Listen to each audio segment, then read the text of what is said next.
منتخب فرنسا يجد في طريقه الآن في نصف النهائي منتخب المغربي. منتخب فرنسا يتوق إلى تحقيق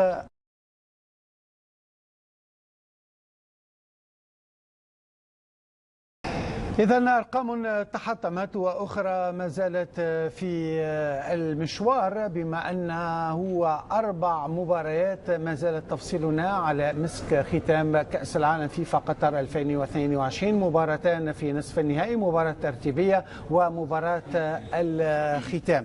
على كل كيليان مبابي كابتن طارق هدف البطولة إلى حد الآن ب5 أهداف، يليه أوليفيه جيرو 4 أهداف، أصبح الهداف التاريخي في هذه الكأس العالمية للمنتخب الفرنسي بطبيعة الحال. ويوغو لوريس أيضا عزز رقمه القياسي في عدد المشاركات مع منتخب فرنسا حتى تجاوز ليليون تيرام. أوليفيه جيرو 53 هدف، 4 أهداف، وأيضا كيليان مبابي 5 أهداف. قلت هذا هو هداف البطولة. منتخب فرنسا يجد في طريقه الآن في نصف النهائي منتخب المغربي. منتخب فرنسا يتوق إلى تحقيق الصعود إلى المشهد الختامي للمرة الثانية على التوالي والتتويج بلقب البطولة العالمية للمرة الثالثة في تاريخه بعد 98 على أرضه و2018 في مونديال روسيا. ديدي ديشان يملك الأسلحة الفنية حتى أنه مصيره في البقاء على رأس المنتخب أصبح بيده بعد وصول إلى المربع الذهبي. وصل إلى سقف الطموحات الموضوعة مع الاتحاد الفرنسي لكرة القدم. صحيح مهم. إذا عنا شيء هذا يعني أنه تخلص من كل الضغوطات، لأنه الهدف المنشود لحق له بامتياز. فرنسا هدفها كان نصف نهائي، في الحين لحق نصف نهائي ممكن حتى يروح للنهائي وهذا وارد. لكن هل المباراة راح تكون سهلة؟ لا طبعا ما راح تكون سهلة، رغم أن التوقعات كلها كانت تقول أنه فرنسا ممكن أنه راح يكون أول فريق اللي يفوز بكأس العالم باك تو باك، يعني 2018 و2022، وراح تكون سابقة عالمية بعد ما فعلها إسبانيا بتريبليتا، كأس أوروبا، كأس العالم 2008 2010 و2012. لكن هذا راح تكون سابقة. في نفس الوقت مهيب اللي يثير الانتباه في هذه المباراة راح تبقى تاريخية. ليش؟ راح يكون أحسن هجوم اللي هو فرنسا 9 أهداف لما نتكلموا على مبابي وجيرو، ضد أحسن دفاع المغرب اللي ما تسجل ولا هدف، لأنه إذا حسبنا الهدف بتاعهم سجل ضد مرمى، سجل مرمى هو اللاعب المغربي. هذه المفارقة راح نشوفوا مين اللي راح يتأقلم. هل الهجوم الفرنسي راح يتأقلم على الدفاع المغربي ولا الدفاع المغربي راح يتأقلم على الهجوم الفرنسي؟ نتحدث هنا عن المنتخب المغربي. إلى جانب المغرب فرنسا، منتخب فرنسا حمل اللقب النسخة الأخيرة في روسيا 2018. نتحدث عن وصيف النسخة الماضية أيضا منتخب كرواتيا الذي تأهل على حساب العملاق البرازيلي الذي كان مرشحا فوق العادة للتتويج، حتى ليس الوصول إلى أدوار متقدمة وإنما للتتويج بلقب كأس العالم فيفا قطر 2022. ونتحدث أيضا عن منتخب الأرجنتين بقيادة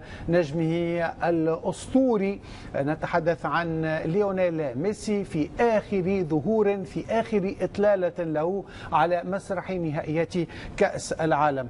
كابتن زيدان، كابتن طارق، مرحبا بكما من جديد. نتحدث عن هذا الرباعي، برأيك إلى أي حد كان هذا التأهل منطقيا بالنسبة للمغرب، فرنسا، وأيضا لكرواتيا، وأيضا للمنتخب الأرجنتيني؟ هو ال4 فرق يا مهيب طبعا اشتغلوا تكتيك جيد جدا، فنيا تكتيكيا، معاهم 4 مدربين اذكياء بيقدروا يقروا المنافس بشكل جيد جدا جدا.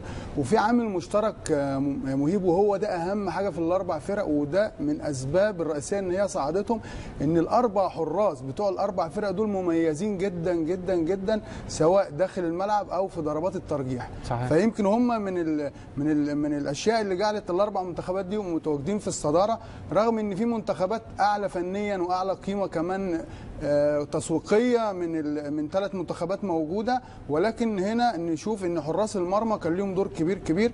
يعني مثلا المغرب بونو، فرنسا حارسها لوريس، مارتينيز في الارجنتين، دومينيك في كرواتيا، 4 حراس مميزين جدا. غير كده ان كل فرقه من دي عندها الخط الدفاعي قوي جدا جدا جدا، بيعملوا تكتل دفاعي مميز جدا جدا. والاهم من كده كمان مهم ان عندهم الاطراف من افضل الظاهرين اللي موجودين تقريبا في العالم، هم ال4 فرق دول. لان كل الفرق مهيب الفتره دي بيركزوا شويه ان هم يلعبوا على الاجناب، لان دايما العمق مغلق، العمق الدفاعي دايما مغلق، فبيدور على الاجناب. فما يبقى انت عندك ظاهرين بشكل قوي جدا مميزين صراع، يعني مثلا في المغرب مثلا عندهم من افضل الاظهره اللي موجوده في كاس العالم، ومنهم اولهم حكيمي. طبعا حكيمي قافل الحته بتاعته بشكل جيد جدا، الناحيه اليسار مغلقه جدا. فاي فرقه بتيجي بتلعب المغرب ما بتلاقيش ثغره لا من العمق ولا من على الاطراف. فانا شايف ان هم ال4 فرق الصراحه يستاهلوا ان هم يوصلوا. كرواتيا ماشيه بخطى ثابته جيدا جدا جدا جدا. كل الناس قالت كرواتيا ممكن تطلع من دوري المجموعات، بالعكس. وعندهم ميزه ان كل اللعيبه الخبره اللي عندهم زي مودريتش زي بروزوفيتش، كل الناس قالت لهم يعني كبار في السن شويه، ولكن عامل الخبره هنا عامل ايجابي. يعني الخبره عندهم يعني ادت للفرقه باور، ادت للفرقه شغل تحولات، ادت للفرقه الاستحواذ. وطبعا كرواتيا من منتخبات افضل منتخب في العالم بيقوم بالاستحواذ والسيطره، هو كرواتيا معروف عنه، وانا شايف ان هو نمره 1 في الاستحواذ والسيطره. طبعا الارجنتين، طبعا انا شايف الارجنتين فرقه متوسطه، مش فرقه سوبر، ولكن ميسي هو اللي مخلي الارجنتين فرقه سوبر وفارق معاهم وظاهرهم بشكل كويس. فانا شايف ال4 فرق فعلا يستحقوا انهم يوصلوا، مجهود كبير، شغل عبقريه من وليد الرجراجي يا مهيب بشكل يعني